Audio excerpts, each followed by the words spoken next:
वो हर रात मेरी खिड़की से दिखाई देती थी, सफ़ेद कपड़ों में, हाथ में लाल मोमबत्ती लेकर।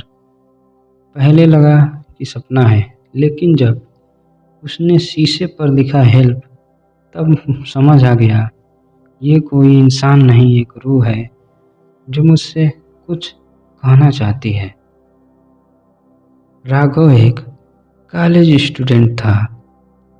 मुंबई से पढ़ाई करने के बाद उसे शिमला के एक पुराने होटल में रूम मिला। पहाड़ी इलाका, कोहरा और बर्फ से ढके पेड़। कमरा अच्छा था, बस एक ही चीज़ अजीब थी। सामने वाली खिड़की से एक पुराना बंद मकान दिखता था।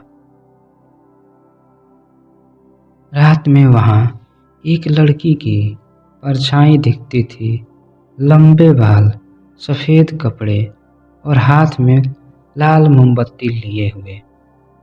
पहली रात राघव को लगा शायद उसका भ्रम है, लेकिन तीसरी रात वही लड़की खिड़की में थी, धीरे धीरे हाथ हिला रही थी।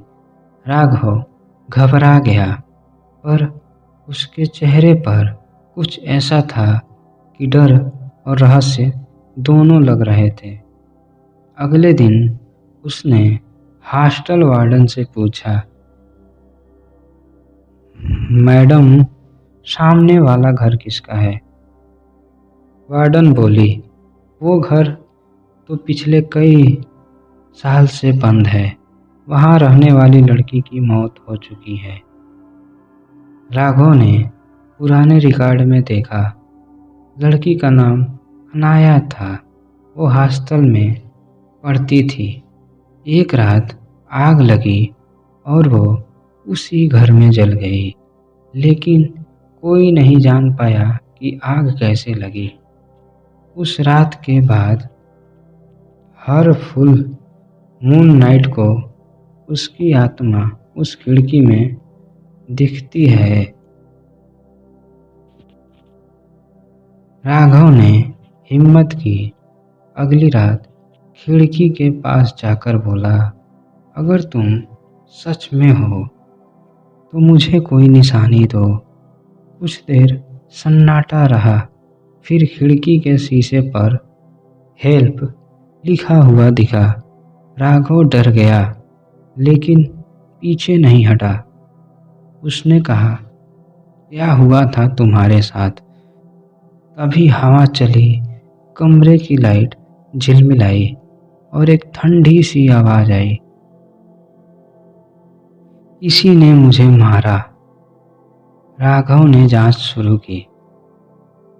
उसे पता चला कि अनाया की मौत हादसा नहीं थी, बल्कि उसे उसके ही प्रोफेसर ने जलाया, क्योंकि अनाया ने उसके गलत इरादों के खिलाफ आवाज़ उठाई थी।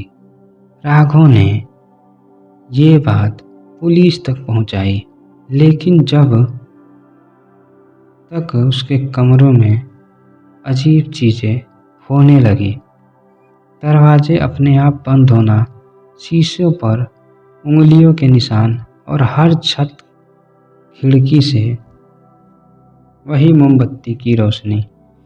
एक रात राघव ने कहा, अनाया, तुम्हें इंसाफ मिल गया, अब तुम चैन से जाओ।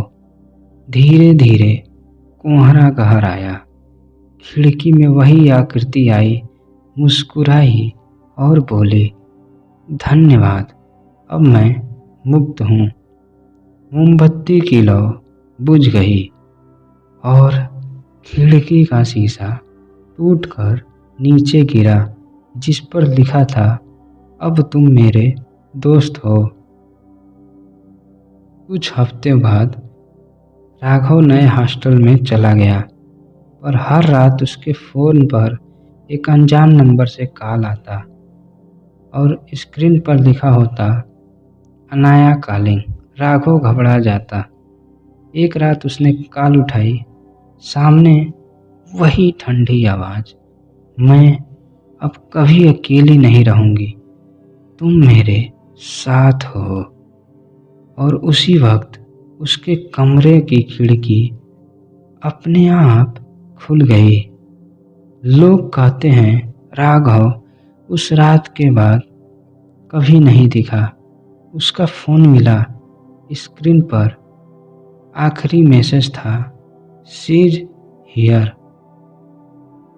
अब जो भी उस हॉस्टल में ठहरता कहता है लड़की खिड़की में मुस्कुराती दिखती है और कहती है राघव अब मेरे साथ है। तो दोस्तों, इस कहानी से यह सीख मिलती है कि कुछ रूहें बदला लेने नहीं आती, बस किसी सच्चे इंसान की तलाश में होती हैं ताकि उन्हें मुक्ति मिल सके या साथ। दोस्तों, इस टाइप की और वीडियो देखने के लिए कमेंट करें और चैनल को सब्सक्राइब करना ना भूलें। मिलते हैं दोस्तों अगली वीडियो में, तब तक के लिए धन्यवाद।